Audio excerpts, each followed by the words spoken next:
So it looks like it's Shota Imanaga via Aaron Ashby for the Brew Crew.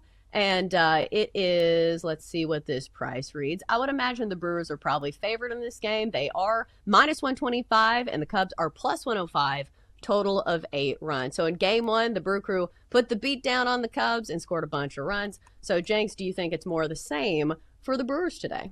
Yeah, I like the Brewers a lot today because I know you see Aaron Ashby on the mound, but he's probably going to give way to Quinn Priester, I think.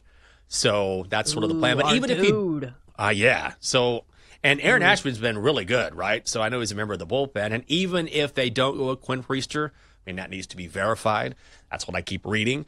But the Brewers have the third best bullpen in the National League this season. So even if it's a bullpen game for longer than we anticipate, I just love the way the Brewers are playing right now, and I don't trust Shota Imanaga at all. Like early in the season, you know, he was throwing gas. There's no question about it. But if you look at his performance over the last, third of the season, he's given up at least 2 runs in 7 straight starts. His ERA's jumped from 3.15 to 4.50. So we know the Brewers had the best run differential in all of baseball. They had the third best record in Major League Baseball at home this season. I'm going to be on Milwaukee. Yeah, it feels like, I don't want to say like a disrespectful price, but like minus 125 for a team that not only has the best run differential in baseball, it's not even close. Like they finished the season with a run differential of plus 178. The next closest team was 153, and that is the LA Dodgers. So that's the thing. I think it's the combination of the Brewers having really hot bats. They scored 9 runs last time around against the Cubs. And the fact that the Cubs feel depleted from a depth standpoint when it comes to the rotation and when it comes to their bullpen. They had to go to a bullpen game, the second game of the wild card series. How do you think that's going to be sustainable? It's not. Like last game, they had Matt Boyd come in and throw 2/3 of an inning to start the game. Soroka came in for an inning, and then Aaron Savali had to be mop-up duty for 4 1/3. So it just doesn't feel like a sustainable game plan. I think the Brewers are the way to go. Is there anything else worth playing in this game? Like if you think that the Brewers bats are going to continue to feast, maybe look at a Brewers team total. 8 seems like a healthy total, but you would need the Cubs to contribute in some sort. Is there anything else we need to talk about in this game, Jenks?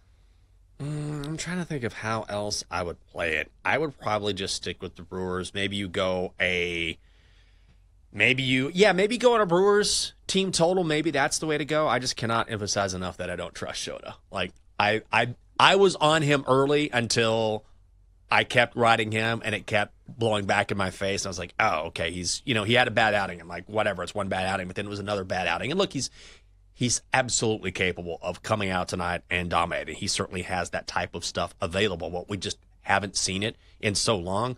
And, momentum is a real thing, and playing well is a real thing. And I feel like the Brewers have it in spades right now. The Cubs past week and a half, like playing that wild card, this is now we're seeing when you have a rest advantage can come into play in a big way. And Milwaukee has that because they have the fresher arms, and we're seeing it.